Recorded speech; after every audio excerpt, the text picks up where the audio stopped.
All right. And we are here for another episode of the Uncensored Mothers podcast. I'm Aireen Joy, one of your co hosts with Marie-Laure. We have a special guest today. We have Domenique. She is a mama to five, including her son TJ, who she will be highlighting today. She's a stillbirth advocate, as well as the co founder for Push for Empowered Pregnancy. Welcome, Domenique, and thank you for being here today. Thank you. Thank you. Thank you for having me, ladies. We're so honored to have you. Thank you. So you're our first official guest, Domenique. So thank you for saying yes to this. Thank you for believing this podcast community. So thank you. Excited to have you. I know that you and I have talked. I had to go back and look at my messages this morning because I was like, how far back do our conversations go? And they go back to like 2022, 2023. And I remember I was talking to Marie about this yesterday. She's like, how are you connected? And I remember you read, or one of your partners read Laylee Joy's names in Washington, D.C. for one of your so Laylee's Joy name was read. And then I was also one of the moms in the reel for the bus campaign that you guys did. Oh my gosh. Yes. So thank you for That's so including me in that. special. Thank you so much for going back. Yeah, thank you so much for going back and, sharing that. I think it's so it's a great way to kind of ground the conversation today because, as large as the child loss and pregnancy and infant loss community is, it's really small, right? And it can take that one little moment to uplift each other. So thank you so much for sharing that. No, thank you for your work and everything you do. I do want to start off with your story and your journey to motherhood, and what has that been like for you? Yeah. Well, so hello, everyone. I'm Domenique Rice. I'm out in Brooklyn, New York, but I am a San Francisco native. I've been in New York for about 16 years in August, and I identify it as my home now. I have 5 babies. TJ is my second child, my firstborn son. And I became a mother. Well, actually, my love story, I would say, started coming to New York. I met my husband after 3 months of being here on Match.com. So we're a Match.com success story. And, I always talk about how my love story always starts with my husband. Ironically, TJ is actually named after my husband. So my motherhood journey started after we were married for about a year or so. And TJ's older sister was born, Lena. Perfect pregnancy, didn't have any issues, and everything was fantastic. And then when she was about 12 months, we got pregnant with TJ. And I found out on my most favorite holiday, Halloween, that I was pregnant with him. Yeah, so I was really excited about that. And so had an uneventful pregnancy until it was too late. And I would, at 36 and a half weeks, would go into labor and go into the hospital and hear those dreadful words, "I'm sorry, there's no heartbeat." So that was really that pivotal moment where my motherhood evolved and I was catapulted into this unique motherhood that I had no idea existed.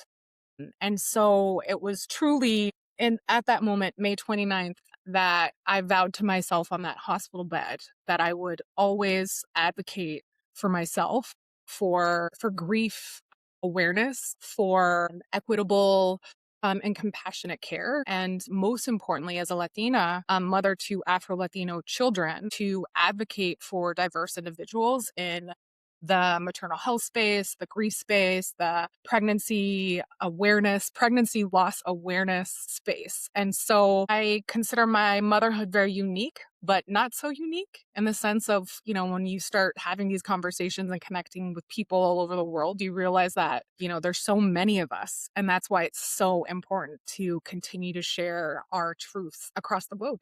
Whenever we can, I will say, whenever you have bandwidth and whatever that looks like, because that does evolve for so many of us. Yeah, no, thank you for sharing that, Domenique. And again, thank you for being here. Your work with Push is really powerful. And yeah, wow. Well, thank you. And Thank can you. I I ask, appreciate it. So, yeah. how long ago was TJ born? We just celebrated his 9th birthday. So May 29th, 2017.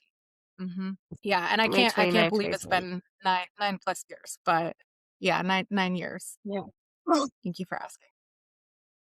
It feels like yesterday, doesn't it? And at the same time, It does. Yeah, 9 it years, does. right?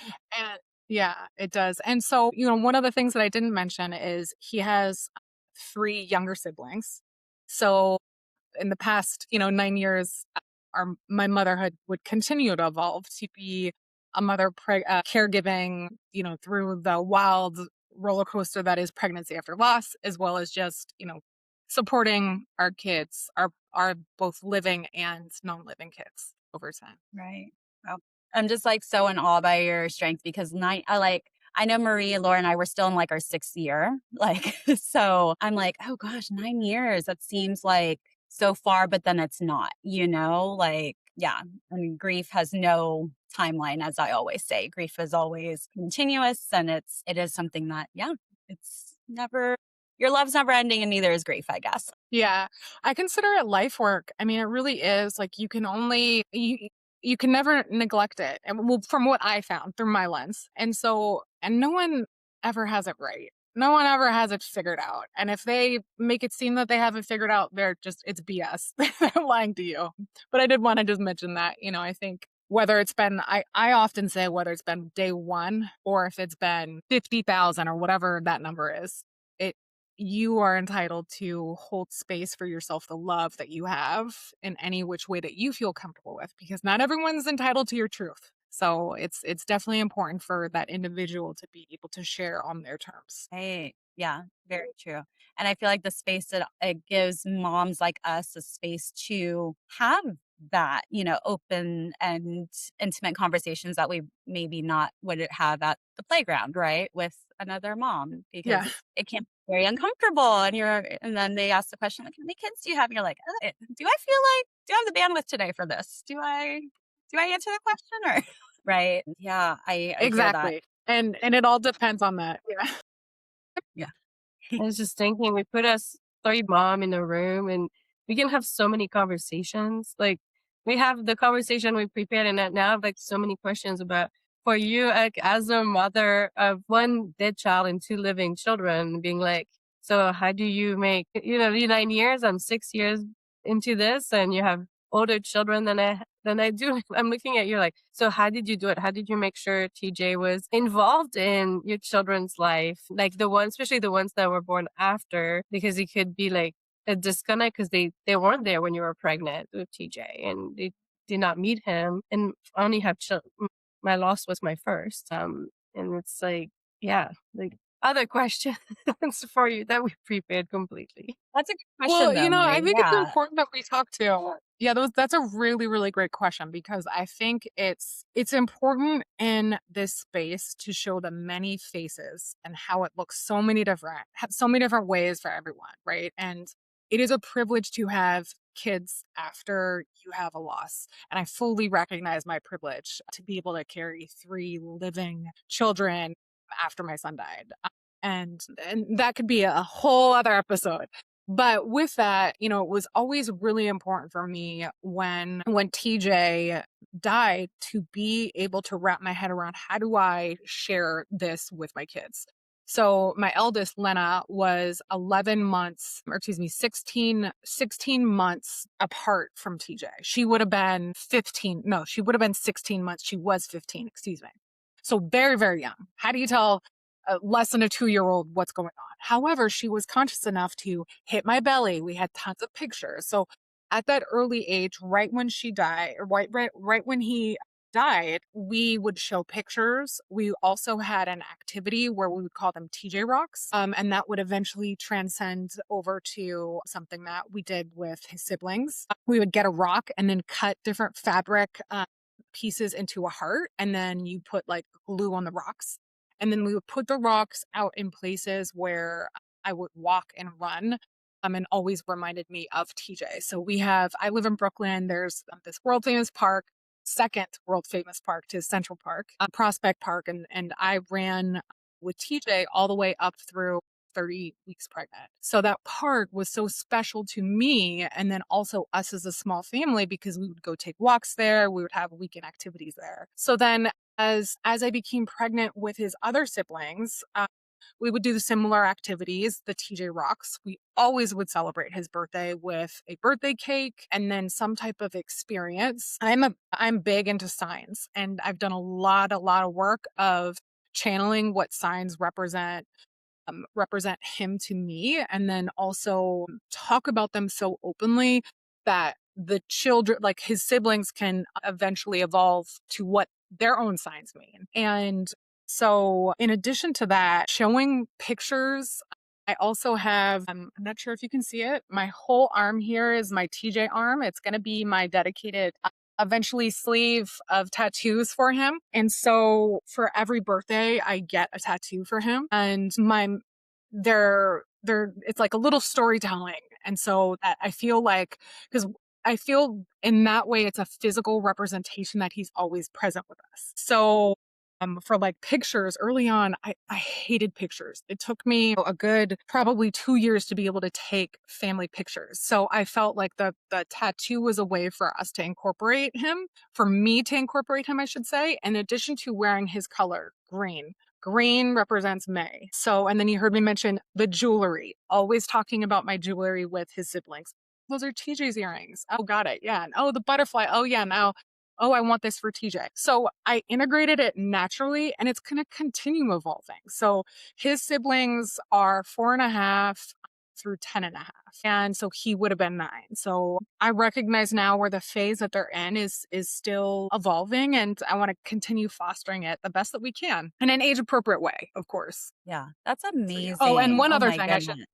I do want to add one other thing, because I think it's very, very important for age school children, is at the beginning of the year, I always tell the teacher how many siblings they have, and make it clear so that they understand that that his siblings will set that tone as well as I will. But I did want to just share that, because I know, as once this comes out and as people start thinking about schools and all this other stuff, if they're in that phase of their life, to hopefully feel empowered to kind of curate that conversation in advance to hopefully alleviate some anxiety. Yeah, It's that's a huge suggestion, because I was a educator for 15 years, and I don't think I've ever once had a parent come and tell that to me. So thank you for sharing that. That's really insightful. Yeah. so very great. I love it. The way you honor him and include him in the TJ Rocks. Like that got me crying. What a beautiful way to continue honoring him with your children, but also take him to the places that have so much meaning to you, your family, and him. I think everything we can do to continue getting our children involved in this world and honor them is so meaningful and beautiful. So thank you for sharing that. And I think we should do an episode on tattoos. Aireen, I know you have tattoos. Oh my gosh, I got please mine do. right And here. let me come on back. Yes. I love tattoos. I am such like a big I push people. I'm like, you should get a tattoo. Yeah, Trying to get that one to get one too, Dominique. She needs to get on the train. definitely. I'm way too It doesn't scared have to of be the big. pain. It can be something small, meaningful, Get a I lion. always said I would never get a tattoo because I had nothing meaningful enough in my life for me to get one. There was like nothing. I was like, that I want on my skin forever that is that important. And then I lose my daughter. And then it's like, of course, I know there's something very meaningful that I Yeah. could put on my skin Uh-huh. forever. Yeah, 100%. You should.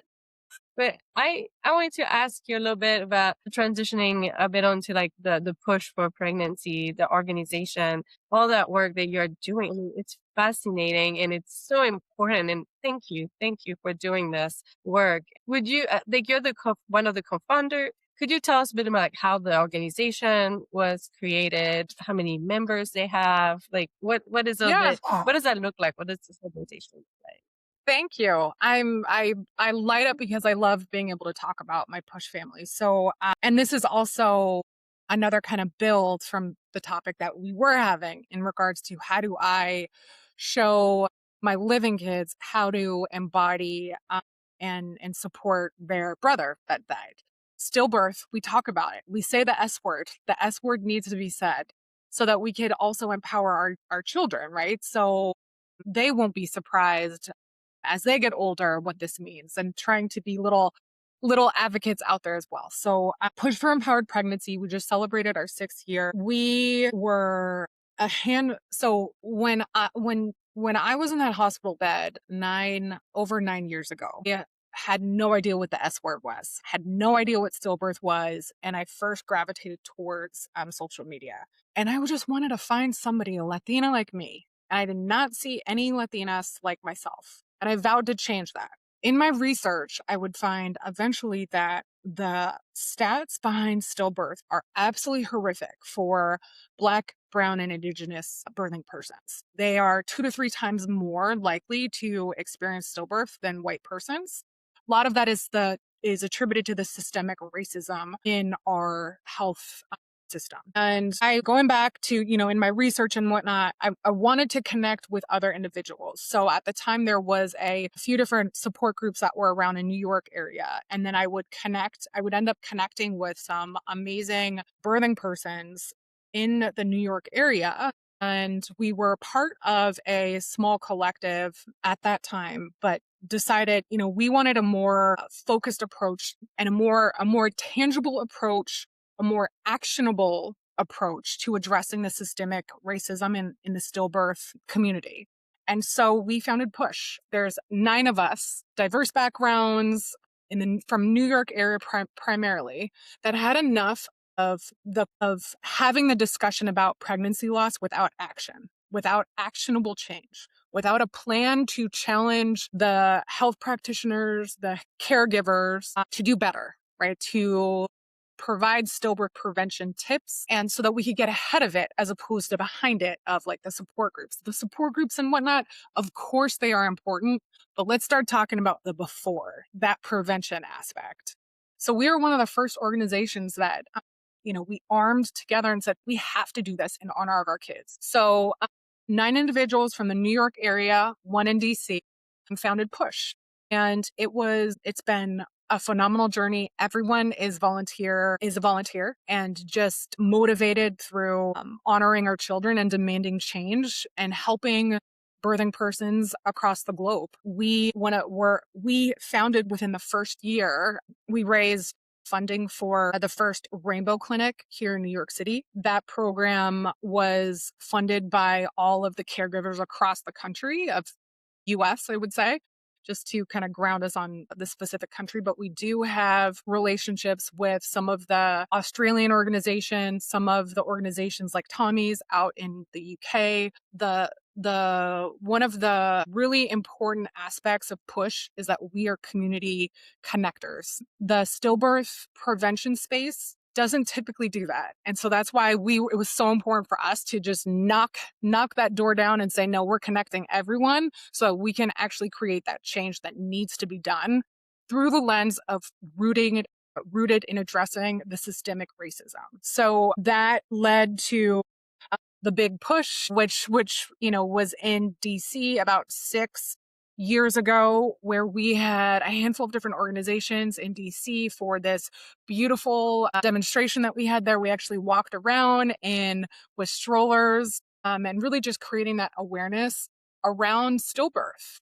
We also worked on developing a public service announcement, a lot of different campaigns with the goal of awareness and prevention. And over the past 6 years, the co-director team has evolved, and that's part of the founders group. Last year, I actually transitioned from a co-director position of operations to now becoming a director of, I'm on the board. So supporting through a different lens now, but still one of the co-founders and very actively involved with some of the groundbreaking project work and connection work that the team is doing. In just 6 years. Holy cow.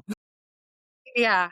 Holy cow. And, one other thing I'm really excited to share this year, Push is supporting a Latina maternal health conference out in North Carolina. I know that I shared that earlier, but that will be in October. So that's through the lens of community organizations trying to connect from the maternal health standpoint, not just solely through the lens of stillbirth, because the umbrella is so vast. And in addition to some of the support, the high risk support needs right now, especially within the Latino community. So we're really excited about that, hosting that first conference in North Carolina in October. That is very exciting. And what are the dates of the conference?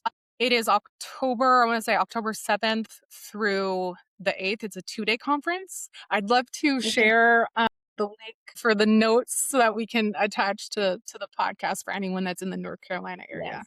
Yeah, I was gonna ask, does somebody get to this conference and sign up for it? So thank you for sharing the link Yeah, thank so you. we can connect Thank you for people letting to me it. share. Hmm. Oh, this is so Definitely. important. The work that you are doing. I love following everything you do, the push pregnancy for pregnancy, like, and the connection. When you talked about the connection, I think that is so important. We cannot do this work alone.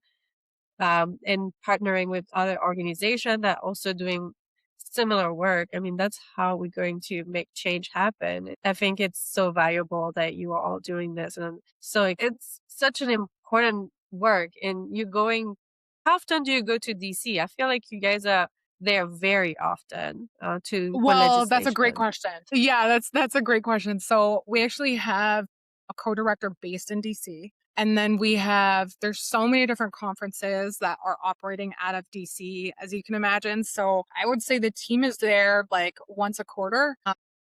And then we also, through the legislation aspect of partnering with so many different organizations to advance some of the legislation laws that need to be changed. That's awesome. Yeah.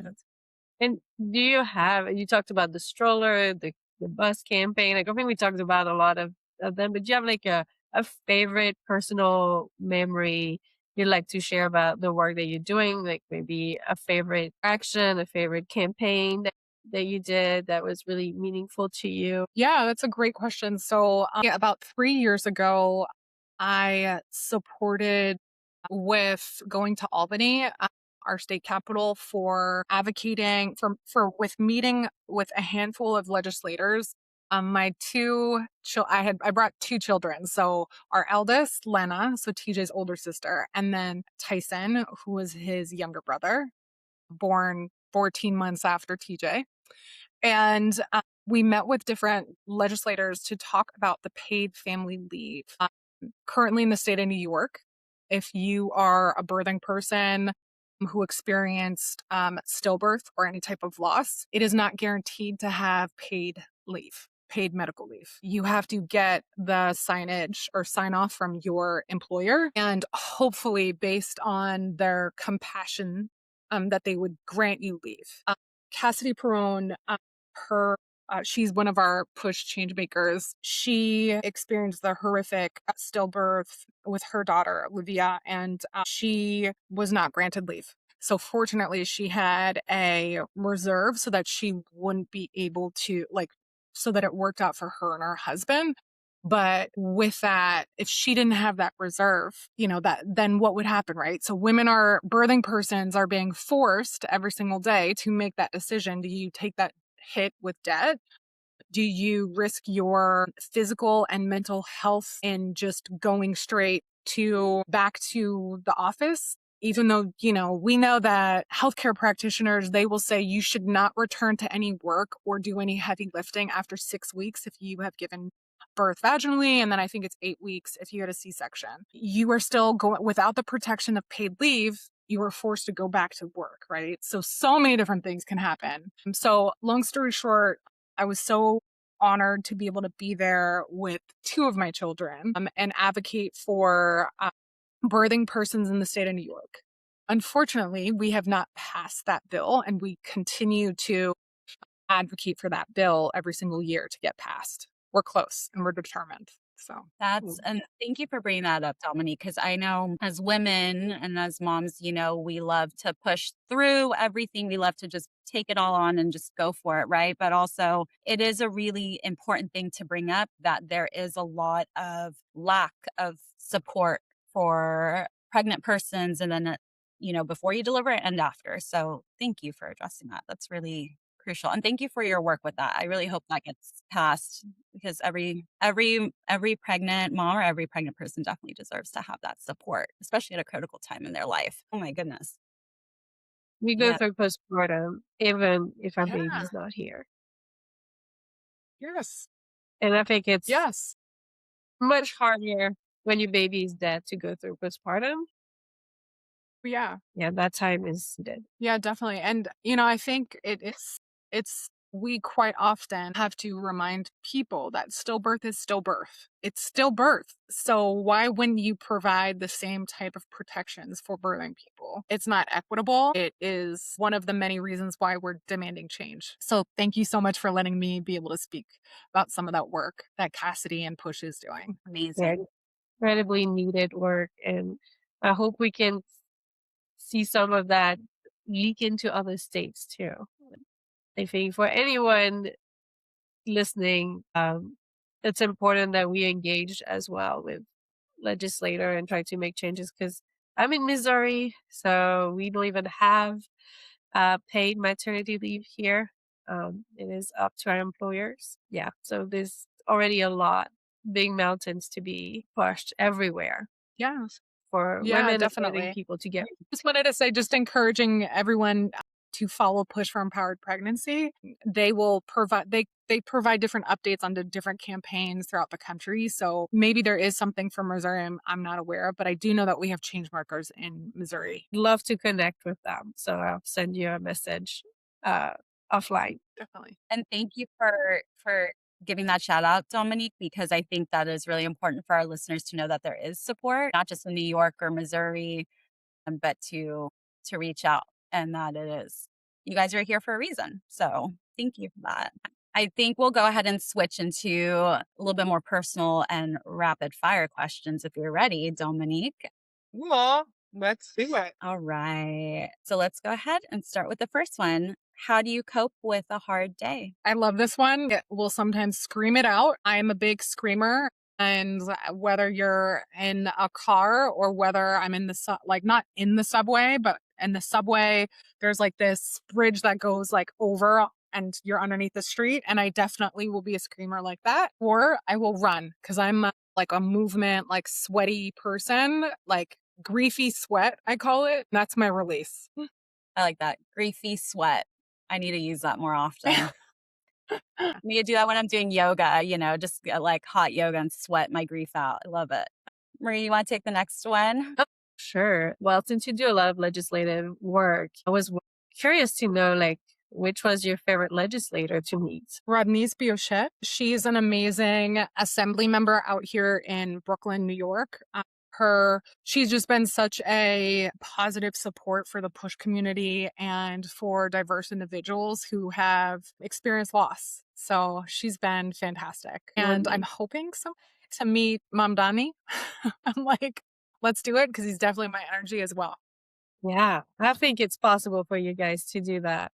Yeah, one can hope. I think one organization can, it's you guys. Which legislator surprised you the most, either in a good or bad way? I would have to say Rodney's again, Assemblymember Rodney's, because she has invited Push, really opened the door to us and really helped us navigate this big world of legislation, right? So helping us helping give the encouragement after, year one of not passing the New York paid leave legislation or bill that we are trying to advance. So I'd say she has surprised me, but in a beautiful way. That's beautiful. And having the support of a legislator that can take you in and show you the ropes, because legislation is so difficult and it's like advocacy work. I mean, everything you guys are doing is, I remember being told like, oh, a legislator or somebody, senator, representative, they're going to be very polite. They're going to be very nice because that's their job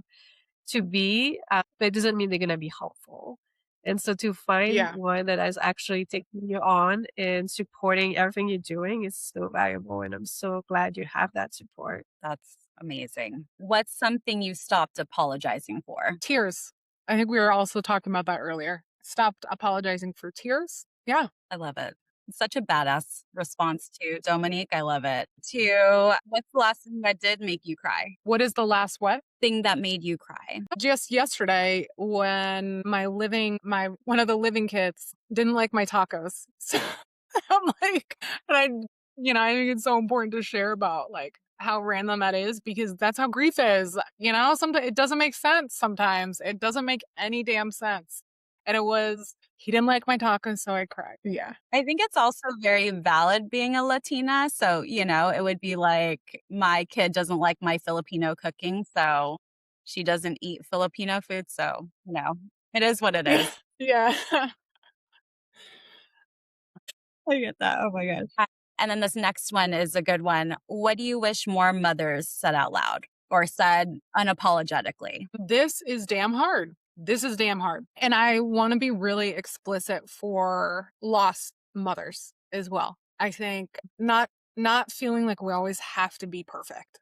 Like, we don't have to be perfect. There's no such thing. We're living figuring this out with a dead child or multiple children. So it's okay to show up fully and maybe make people uncomfortable. It doesn't matter if they're uncomfortable. Like, we deserve that space for ourselves. Beautiful and resonates so much with me right now in the trenches of newborn and where you feel like as a lost mom, right? I feel like I'm not allowed to find it hard because it's such a privilege to have living children that I'm like, I don't have the right to complain.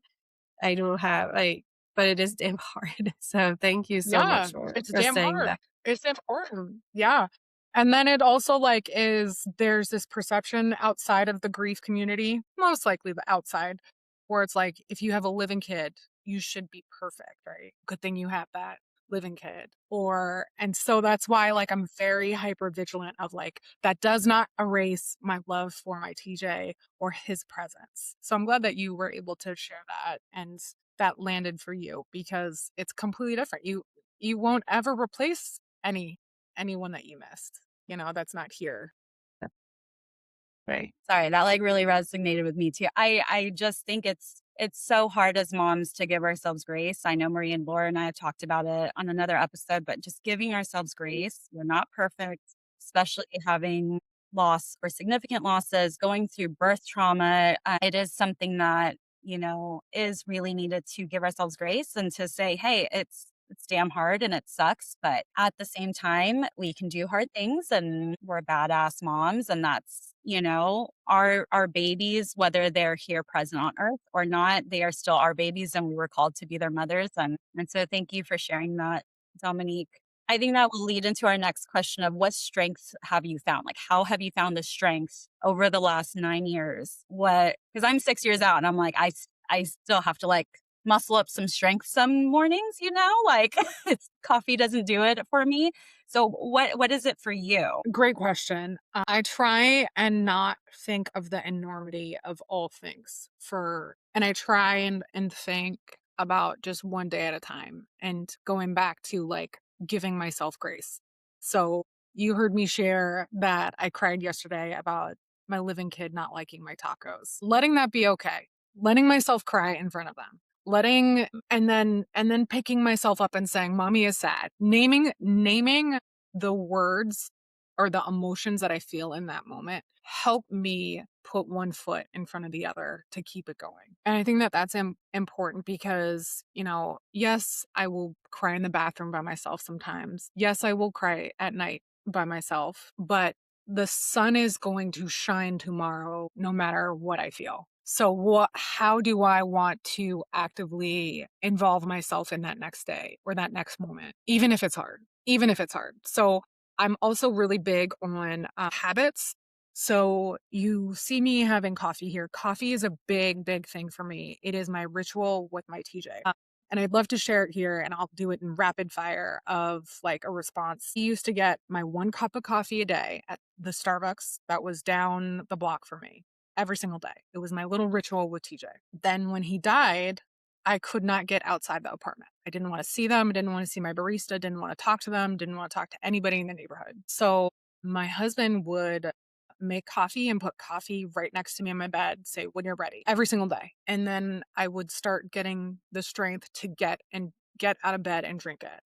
And so it was that little tiny micro moment of the coffee and the connection of reclaiming the coffee moment with my TJ. Now, kind of fast forward 9 years, I no longer support Starbucks. I always have my morning coffee. I wake up really early so that I can have my TJ moment first thing in the morning, even if it's just 5 minutes, just looking at the sunset or the rain or whatever it is that day and having my TJ coffee. And then I always pause throughout the day when I need more coffee. And in this moment, I thought it was appropriate to have some more coffee with you ladies as I shared TJ. So thank you for asking. Thank you for sharing that TJ moment with us and having the TJ coffee with us today. Really meaningful. And I love the intention behind it. Even 5 minutes, that coffee. Yeah. Oh my gosh. I always joke that we like one of us always cries on the episode. So you got both of us today. Dominique. So that's like huge to you. So, oh my God. Thank you for You sharing that. think that we be moms, like we cry all the time. Like, come on. It's what we do now. Oh my gosh. I think we're gonna switch gear a little bit here too. What is and I know we talked a little bit about this throughout the episode, but like, what is the biggest thing you learned from the experience, or even the work you're doing with Push for pregnancy? The biggest lesson is that I cannot be in misalignment. I cannot live outside my truth. And sometimes that will be telling someone their at least comment is unacceptable and they need to do better. It can also look like me being in corporate spaces and telling them that the way that they're addressing me is unacceptable. It could also look like me passing over a how to support a griever workbook that I actually put together for individuals going back to work, in addition to them giving them the tools to go back to their own employer and share their guide so that they don't feel like they're going in blind. That has been the biggest lesson. I feel grief heavier when I'm not in alignment, when I'm shoving down my discomfort for others. So I share quite often about being unapologetic, but that's really what my guiding light is of like alignment. And I realize that life is just too damn short to not be aligned. You are so inspiring. I'm like, you're my role model. How did you get to this being unapologetic and finding that alignment? Because I'm assuming it took some work. Well, being a Latina, raised by a single mom, I was the middle child, but I was always, it was as if I was always the oldest, just because of the type of way that I am. So I've always been like a natural leader. Maybe it's the Scorpio energy. Maybe you feel that Scorpio energy in the squares. But joking aside, I really had to get clear on what my values were. Really had to get super clear, especially self-aware of the privilege that I have. I'm a light-skinned Latina, married to a Black man. I have Afro-Latino kids. So my whole life have been a shapeshifter, but recognized that being a shapeshifter, you give up a lot of yourself, right? And so you're in misalignment. You can be in misalignment quite often. So it was really, TJ's birth and death that pushed me and said, what the hell are you doing? Stop shape-shifting. Like, stop.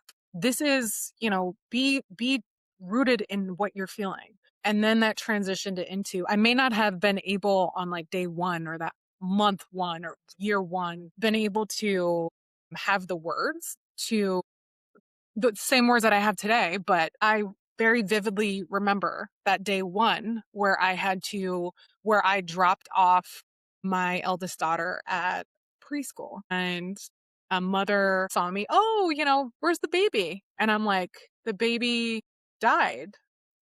And they just like walked away. And I remember feeling that like that pit in my stomach. But then I was like, you know what? I'm damn proud of myself because misalignment looks like me not saying anything. Oh, the baby's at home. But alignment is me saying, no, my baby died and I'm here. And thanks for asking, you know? So I think it looks differently for everyone. I didn't get here, in day one. And it goes back to that phrase that I had of like, grief is life work. It's really life work. None of us have it figured out. Definitely. And thank you for sharing that, because it's such something for me to aim to, like not being apologetic. And I tend, like, the question, how many children do you have? I tend to say 3 and always tell, well, my daughter died during labor or something, like trying to not, but it's hard and really in awe. And I said, like, thank you, my new role model of trying to express that and work towards that because it's so important, as you say, I think, because we all like, I drew something about that, like how we never know how to answer these questions. How many children do you have or whatnot? It's so difficult. But being able to find that alignment and what our values are and able to be like, okay, this is my truth. And what do I feel, if you feel comfortable in that moment, sharing with that one person your truth and not being afraid of it. So powerful. So thank you. Yeah, thank you for asking. Like, what do you want every mother or birthing people or anyone listening to us right now to hear? Well, they're here most likely because they searched pregnancy and infant loss and grief. And so, first and foremost, I am so sorry that you know so intimately this reality that is grief and loss and death. Yet I'm so glad that you found this community to hear other people that have experienced it. Thank you for letting me share about my TJ.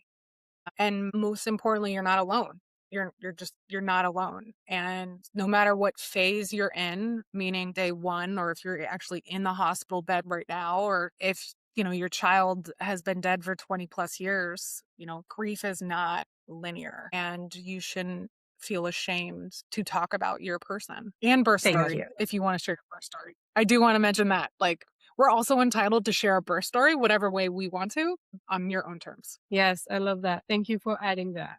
There's a lot of taboo around sharing our birth stories if they're not, don't end up and live a living baby. So thank you. So last question on the takeaways, Dominique, before we wrap up. But I wanted to ask, like, what support do you think is still missing today? If you can pinpoint one thing around the maternal health space or around the space, what's missing? So there's two big things. Equitable care, that's like significant. And then another piece of that is diverse communities where we talk about some of the cultural nuances that we experience. It's very different than someone that is not of a diverse background. Despite there not being very many spaces for diverse individuals. So I'm hopeful for that change, significantly hopeful, but it's definitely going to take some work on both fronts. So we'll wrap up. I'm going to try to stop crying. Like, honestly, it's just like, holy crap. You're just an amazing guest. Thank you again for being here. Like, that's amazing. The insight. I'm just kind of like taken aback because I'm taking it all in, It's okay. There's no need to hold back tears. Remember, no apologizing for tears whenever I'm around. And then I'm here anytime. I think having these conversations are so important. And I love having just to help one person was always my guiding light. So thank you both for the space that you're holding for so many. Thank you. Okay. Thank you. And I think we do want to ask you some questions for promoting the work you're doing. Like, how can somebody become involved with Push for Pregnancy? Yeah. Thank you so much for asking. Yeah. So first off, I'd say follow us on Instagram. When you go to our Instagram page, there is a link in bio where you can actually sign up to be a change maker. And you can sign up essentially to join any of the projects that we have based on your bandwidth. Sometimes that's even sharing a post, liking a post, sharing some of the articles that we're putting out, helping us get some further reach out in the community. Sometimes it could be a legislation project. Maybe we need some help, canvassing out based on which state you're in. And I'd say that is the most important thing. And for individuals that want to support, know that you don't have to give a lot of time. Support could truly be a comment, a like, a share, a save. And then you could potentially save a life. Like, I know it sounds so basic, but it's so important to help us get reach. Yeah, it's very important. Like, there's some low lift ways to support. And I think sometimes when we feel overwhelmed, depending on what's going on in our life, like, it's like a small thing can make a big change. So thank you for highlighting that. And does the organization have any call to action right now? Anything going on that we could be doing? I mean, of course, sharing, following you guys, liking your posts, all of that. But anything else going on right now that we could? Yeah, I'd love clinical to practice. share the link with you for the Latina conference in North Carolina for October. That'll be a big one, so I'll make sure to share that afterwards. And then also, I mentioned some of my grief guides. So I'd actually like to encourage anyone that this could benefit if you're going back to work as a griever. In addition to is a for your support person at work, a little guidebook, just like 3 pages, 4 pages. And that's all free and on my Stan store. So I'll send that link as well. And then would love to encourage people to follow me and engage with me either on Instagram or LinkedIn. Any way that I can help support. I will be doing some consulting in the back half of the year, taking somewhat of a pause this summer to kind of reset. But I really am just looking forward to supporting and meeting as many people as I possibly can. So Wonderful. Yeah. Please Amazing. send us all the links. And where can we find Instagram, Domenique? What's your handle? That way our listeners can find So you. I am Stillbirth Mama Fighting for Light.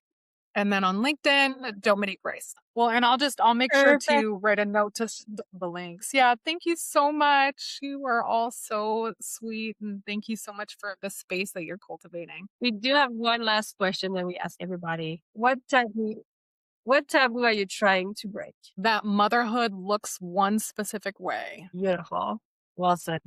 Thank you. My goodness. Can't thank you for signing off on that, Domenique, because every mom's journey is different. Every baby's journey, every pregnancy is different. So thank you for that. And thank you for the reminder that we are not alone. Pregnant persons are not alone in this. You are not alone in your loss and your grief. And so thank you for joining us on the podcast today. And thank you for sharing your light and your joy and sharing your TJ. Thank you, Domenique. Definitely. Thank you. Thank you so much, ladies. I really appreciate it. Thank you. We're so grateful for you coming in with us this morning and sharing TJ and sharing coffee with us. TJ, I think I'm going to have a cup of coffee and think of him now. Love it. Love it. Love it. Well, thank you so much. I appreciate it.